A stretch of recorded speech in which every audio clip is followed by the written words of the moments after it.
Dear candidates, आप सब जान चुके हैं कि एनटीए ने ओएमआर सीट और आंसर की रिलीज कर दी है। इसी से जुड़ी एक बेहद इंपॉर्टेंट बात मैं आपको बताने वाला हूं। इसके साथ साथ इस बात पर भी डिस्कस करेंगे कि नीट का रिजल्ट अब कब आ सकता है।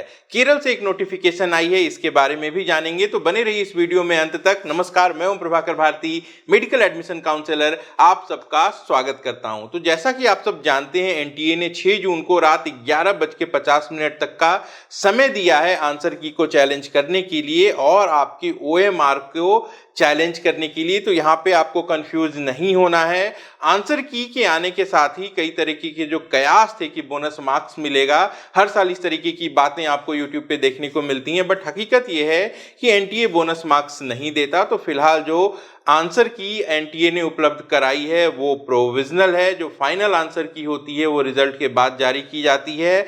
ऐसे में अगर आपको किसी भी क्वेश्चन पर डाउट है तो उसको चैलेंज करने का प्रोविजन एनटीए ने जरूर दिया है, लेकिन आप चैलेंज करें या कोई और भी चैलेंज करे, अगर उसके चैलेंज को सही पाया जाता है तो उसका बेनिफिट सभी कैंडिडेट्स को मिलता है। ऐसे में बहुत ज़्यादा चैलेंज नहीं करना चाहिए कैंडिडेट्स को, क्योंकि 200 रुपीज़ पर रिस्पॉन्स यहाँ पे आपको फीस भी देनी होती है। लेकिन ओएमआर सीट जो है उसको आपने जो एग्जामिनेशन हॉल में भरा था, कंप्यूटर स्कैन करता है और स्कैन करने के बाद ऑटोमेटिकली वहाँ पे जो आपका रिस्पॉन्स है वो रिकॉर्ड कर दिया जाता है। तो कई बार वहाँ पे गलतियाँ भी हो जाती हैं कंप्यूटर से, तो आपको वो अच्छे से वेरीफाई कर लेना है कि आपने ओएमआर में जिस क्वेश्चन का जो आंसर भरा है सही सही उसे कंप्यूटर ने रीड किया है या फिर नहीं किया है। अगर नहीं किया है तो वहाँ भी आप 200 रुपीज़ पर रिस्पॉन्स के हिसाब से चैलेंज कर सकते हैं। आप में से कई सारे कैंडिडेट ऐसे भी हैं जिन्होंने एक से ज़्यादा रिस्पॉन्स को वहाँ पे कलर कर दिया है। तो जिन्होंने ऐसा किया है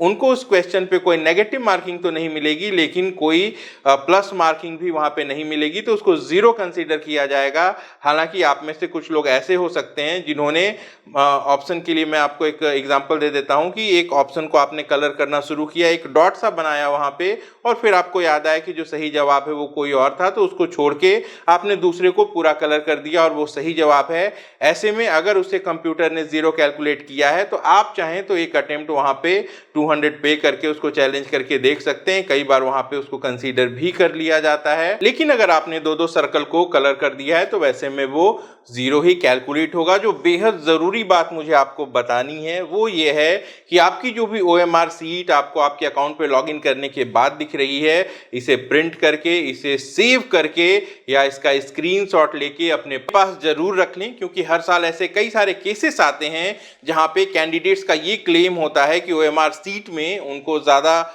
मार्क्स आ रहे थे ओएमआर सीट के मुताबिक और जो रिजल्ट है वहां पे रिजल्ट में फर्क आ गया है। तो ये काम आपको ज़रूर करना है। अगर आप कंप्यूटर लैपटॉप यूज़ कर रहे हैं तो वहां पे आप उस पूरे इमेज को सेव करके रख सकते हैं। अगर आप मोबाइल यूज़ कर रहे हैं तो अच्छे से स्क्रीन पे आप सेट कर लें कि पूरी पिक्चर वहां पे आपकी ओएमआर सीट की आ रही हो, और स्क्रीनशॉट लेके अपने पास जरूर रख लें। आपको ईमेल पर भी मिली होगी ओएमआर सीट, कई बार वो स्पैम में चली जाती है और 1 महीने के बाद डिलीट हो जाती है। तो आप ध्यान देंगे कि अगर वो स्पैम में है तो उसको इनबॉक्स में सेव कर लेंगे और उसको अपने पास से रिटेन करेंगे, क्योंकि अगर इस तरीके की कोई भी घटना आपके साथ होती है जिसमें आपको ये लगता है कि आपका जवाब सही था, ओएमआर में आपने सही फिल किया था, लेकिन नीट का स्कोर कम आ गया है, तो आपको लीगल ग्राउंड मिलेगा क्लेम करने का, क्योंकि एनटीए का भेजा हुआ जो ऑफिशियल ईमेल है वो आपके पास रिटेन किया हुआ होगा। तो इस बात को आप जरूर ध्यान में रखिएगा। जैसा कि 6 जून को 11:50 तक का ही समय है ओएमआर को चैलेंज करने का और आंसर की को चैलेंज करने का, तो ये इस बात का भी संकेत है कि नीट का जो रिजल्ट है वो बहुत जल्दी आने वाला है। मणिपुर का एग्जाम बाकी रह गया था, लेकिन वो भी 6 जून को कंडक्ट होने वाला है और मुश्किल से 3-4-5 दिन सरकार को चाहिए, कंप्लीट रिजल्ट एक साथ जारी होगा। तो जो नीट के रिजल्ट की एक्सपेक्टेड डेट आप मान सकते हैं वो अगले 7 से 10 दिन के भीतर नीट का रिजल्ट आपको देखने को मिल सकता है। चलिए केरल की बात कर लेते हैं। केरल ने अपने एप्लीकेशन फॉर्म नीट एग्जाम के पहले ही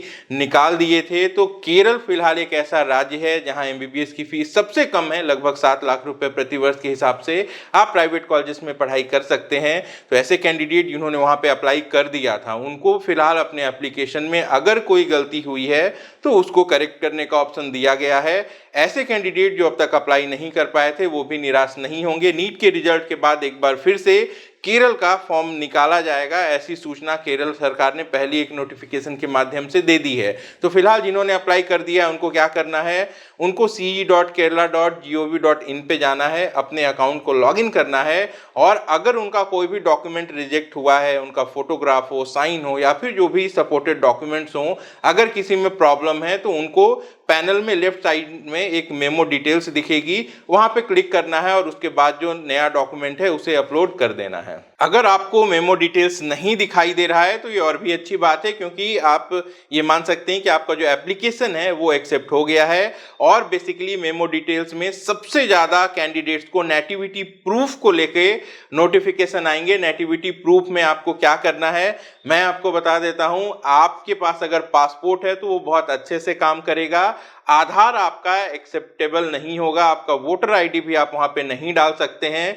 तो अगर आपके पास पासपोर्ट हो तो पासपोर्ट डालेंगे, और अगर पासपोर्ट नहीं है तो आपने 12th का एग्जाम जहां से पास किया है उसकी जो मार्कशीट है, आप उसकी मार्कशीट या फिर सर्टिफिकेट वहां पे अपलोड कर सकते हैं। इसे नॉन केरलाइट 2 के नेटिविटी प्रूफ के रूप में एक्सेप्ट कर लिया जाएगा। इसके अलावा अगर फोटो और सिग्नेचर आपके ठीक से अपलोड नहीं हुए थे और उससे रिलेटेड अगर वहां पे नोटिफिकेशन है तो आप उसे फिर से अपलोड कर सकते हैं। केरल में 2022 में क्या रही थी कट ऑफ, इसके बारे में मैंने आपको कहा था कि वीडियो डालूंगा, तो बहुत जल्दी ये वीडियो आपको हमारे चैनल पे देखने को मिलेगी। तो नए हैं तो सब्सक्राइब कर लीजिए, लाइक कर दीजिए इस वीडियो को। आप सभी कैंडिडेट को बहुत बहुत शुभकामनाएं। अपना और अपनों का खूब ख्याल रखिए। मैं जल्द मिलूंगा। नमस्कार, जय हिंद। अगर आप हमसे कांटेक्ट करना चाहते हैं या हमारी पेड सर्विसेज अवेल करना चाहते हैं तो आप वीडियो के डिस्क्रिप्शन में दिए गए लिंक पर क्लिक करके अपनी डिटेल्स भरिए। हमारी टीम बहुत जल्दी आपको कांटेक्ट करेगी।